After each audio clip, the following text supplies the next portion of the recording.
So we're looking at the most pirated games in December 2016. Apologies, it's a little bit late this month. Remember, this video is for informational and educational purposes only, and if you like it, buy it for a fair price and support the developers. Now, not a massive amount of change in the charts this month, although there are one or two new entries. First of all, there's a new number one. It's Pro Evolution Soccer 2017. I bet they wish they had that facing UK sales chart. They're not even a top football game in there. No, I think, and we touched upon this last month as well, I think the reason Pro Evolution Soccer is doing so well in terms of pirated copies is because FIFA 17 hasn't actually been cracked yet. Number two, you can see it on screen right now, it's Call of Duty Infinite Warfare. The single player actually is quite good. The ending isn't that great, but the single player campaign is actually much better than last year's Black Ops 3. Call of Duty Modern Warfare Remastered is at number 3. A new entry at number 4, it's the beta for Friday the 13th. Now, I'm not actually sure whether this is what kind of beta this was, whether it was one where the public were involved, or whether this is leaked internal code. Something similar to this happened with, I don't know if you remember actually, but the first episode of Hitman. Yeah, no, I remember that was about a year ago now, wasn't it? Just over? Yeah, this was when we used to do our live shows actually. Yeah, but basically the internal alpha code for the first episode of Hitman turned up. I wasn't sure whether to include the beta for Friday the 13th, but I thought, well, I will include. I normally only include full games, but I thought, you know, we don't get betas very often, so I thought it was probably worth including, just especially as it's actually very highly pirated this month as well. We've got Darkest Dungeon 2017 at number 5, Dragon Ball Xenoverse 2 at number 6, Deus Ex Mankind's Divided at number 7, number 8, Batman Arkham Knight. Now, is this the patched version which slightly works better? Yeah, I mean, what you got to remember about Arkham Knight is it was actually completely withdrawn from sale from the PC, so you can't actually go onto Steam and buy this. I don't believe you can anyway. I think you can still probably buy codes from CD key resellers and redeem them on Steam, but I don't believe that you can actually go onto Steam and buy it outright. So, Warner's just kind of gave up on it. They're not patching it anymore. So, unless you've got a quite powerful PC, I probably would give it a miss, to be honest. So it's better than it was at launch, but it's not going to be as optimised as it could and indeed should be. How poor it was at launch. Indeed, it was virtually unplayable, reportedly. I only played the PS4 version, though. Metal Gear Solid 5, The Phantom Pain at number 9, and at number 10, we've got Elder Scrolls 5 Skyrim Special Edition. That's actually really lingering in the top 10, which is quite surprising for such an old game, although it's, of course, the remastering of a really old game. And, of course, one that has just been announced for the Nintendo Switch. So I'm going to pick out a few highlights from the top 20. I'll put the complete top 20 in the description, as usual. New entry at number 11, we've got The Walking Dead Season 3. This is episodes 1 and 2, which were released at the same time. Telltale games always feature in the pirated charts when they first come out, actually, because they tend to only use Steam DRM for those, and Steam DRM is actually quite trivial when it comes to being bypassed and cracked, unlike, say, Denuvo. Tend to drop quite quickly, don't they? So we're probably not going to see it next month. Yeah, I'd be really surprised if that was still there next month. We've still got Quantum Break hanging on at number 13. This is, of course, the complete edition that includes all of the TV episodes. That weighs in at an impressive 104.6 gigabytes. Although there is a version that actually streams the TV episodes for Microsoft servers. But if anyone was going that route, they would probably not want to do so unless they've got a VPN running, unless they have their IP addresses harvested by Microsoft. The Sims 4 is ever present as well. We've got Shadow Tactics Blades of the Shogun at number 16. I believe that's a new entry. Another AAA title at number 18, Mafia 3 Digital Deluxe. And The Descendant, a new entry to the charts at number 20. Now, normally we compare the charts to the Steam charts, but we're doing something slightly different this month. We've got the UK physical sales charts, because obviously when we have the Steam charts, you only get digital releases, and you only get, well, you don't get, rather, EA and Ubisoft releases, because they like to lock theirs behind their own shittier versions of Steam, in other words, EA, Origin, and Uplay. So let's have a look at the physical sales chart. Well, at number 1 is Call of Duty Infinite Warfare. This is number 2 in our most pirated chart.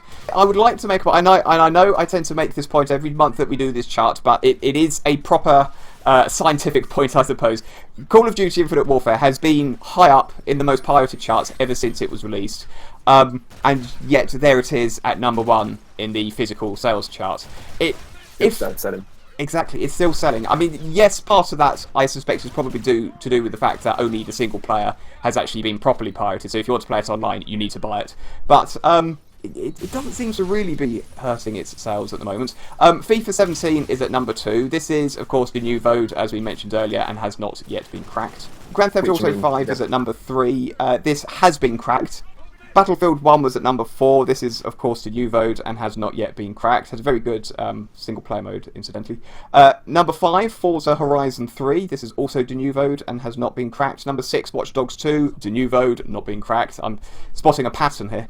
But number 7, and here's an interesting one, Mafia 3. Now, this is at number 18 in the most pirated charts. So even though this was cracked really, really quickly, I literally saw this appear on the torrent sites within hours at the most of it being released, because it only used Steam DRM, which, as we've mentioned, is very simple to crack. So it really doesn't seem to have affected its sales at all. Rocket League is at number 8. This has been cracked, but isn't in our top 20. Number 9, Pokemon Sun. Yeah, we spoke about this last month. If you remember, a ROM of this leaked online. In fact, several leaked ROMs of both Pokemon Sun and Moon leaked online. Now, I said in last month's video that we couldn't get it working with the 3DS emulator on the PC, Sintra, or we could get it working for about 5 minutes and then it would always crash. Constantly crashed. Yeah, it's always around about the same spot as well. But somebody actually popped up in the comments and said you needed a particular build of Sintra to get it working. And I'm still surprised as well that more people didn't pirate Pokemon Sun, even when it was, even when the ROM was leaked, and it was leaked before the game was released as well, which is quite, or at least in this country. Yes, exactly. Yeah, it was a good week before it was released. Certainly before it was released in the in Europe. It just wasn't really downloaded all that much. So I suppose, I don't know, maybe not that many people are running hacked 3DSs. Number 10 in our physical charts is Steep, which is the middling Ubisoft attempt at SSX. This is Denuvo and has not yet been cracked, and frankly I doubt anyone's even trying to. So this month's piracy news is, as it always tends to be, about Denuvo, and we have some updates on the unusual situation. Now, if you remember, 2 months ago, we reported on Playdead, who are the developers of Inside, which is, of course, the spiritual successor to Limbo. They were one of the few indie developers to have used Denuvo in their game, bafflingly, for some reason. I don't know why, because it's just a waste of money. It's an expensive DRM to use, and why an indie developer would waste their money on that rather than, say, spending it on marketing or on improving the game, or even just, keeping the money and rolling around in it, would be better than wasting it on Denuvo. Now, they basically, Inside was cracked after, it was one of the first Denuvo proper cracked games, actually, and then shortly afterwards they released the game on Good Old Games, and as you know, games that release on Good Old Games are DRM free. And we complimented them, didn't we?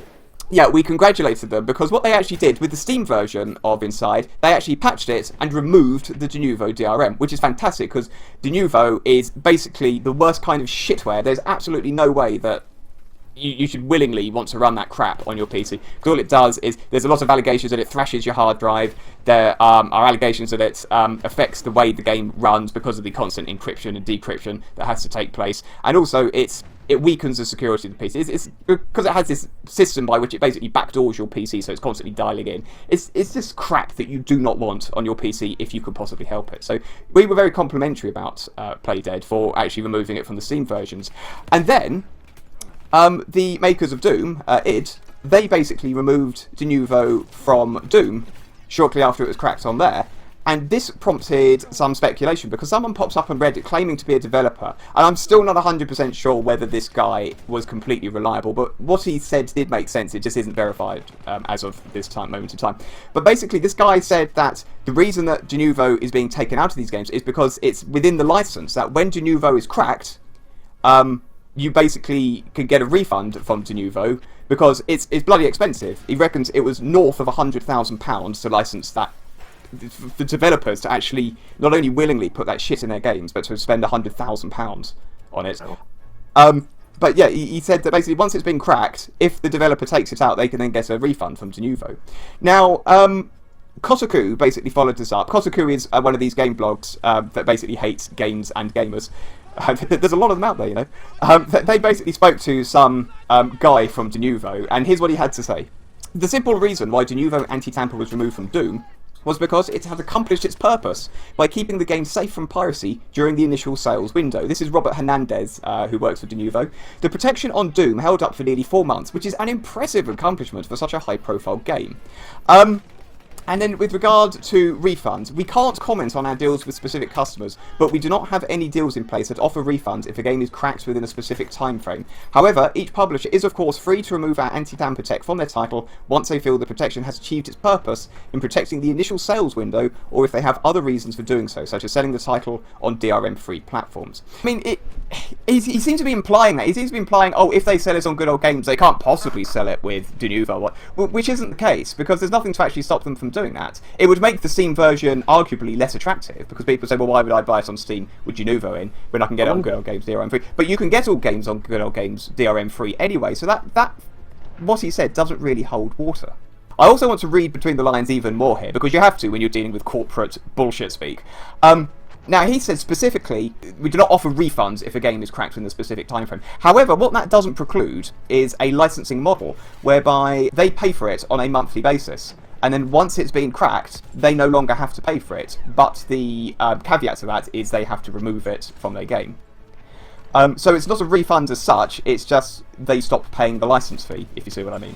The crux of that is, I mean, first of all, the whole thing, the way he's waving this as a victory, saying it protects those initial months because nobody ever pirates a game after the first few months. Everyone runs out and buys a game in the first few months, and then no one feels the need to pirate it after it's been out for 2 or 3 months. Well, that's quite obviously bollocks, because anyone who watches this chart rundown every month will see that the same games appear month after month after month. There's a very long tail of demand for older games, and also games that have had their Denuvo cracked. They enter in the chart high, which suggests that actually there's a lot of people who are interested in games, they just don't want it with Denuvo in it. The second notion there as well is when Denuvo is eventually cracked in a lot of these high profile releases, I haven't seen them plummeting out of the charts. They seem to be following the same sales model that pretty much every AAA release game follows, and that is they enter high and then they gradually work their way down the charts until they disappear completely. There's no sudden drop when Denuvo is cracked and people start pirating the shit out of it.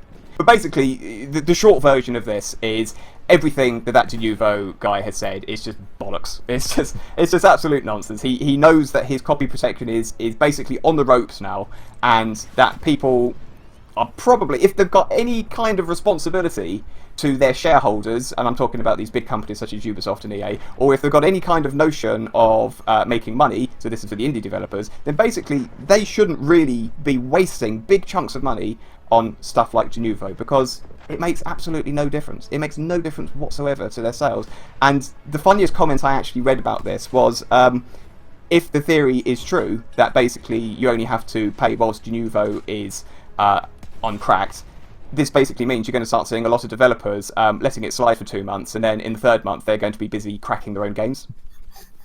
So, yeah, I think on that note, we should probably sign off there. We'll be back next month, of course, with the most pirated games for January 2017. Do let us know what you think in the comments below. Do you think we're being unnecessarily harsh on Denuvo? Do you think that piracy does, in fact, affect the sales of games? Or do you agree that actually people who pirate games are the exact same people who buy games? They're the biggest fans of gaming. They are basically the gamers, and shouldn't really be receiving substandard products as in the name of anti-piracy. Let us know what you think in the comments below. You could probably tell what I think. I am, of course, impartial to all of this. I'm just here to report the facts. Do please also hit the like and subscribe buttons. That really helps us out. Lots more at parallaxlive.com. We've got loads of Nintendo Switch footage, by the way. None of that's been pirated. So thanks for watching. We'll catch you guys in the next video.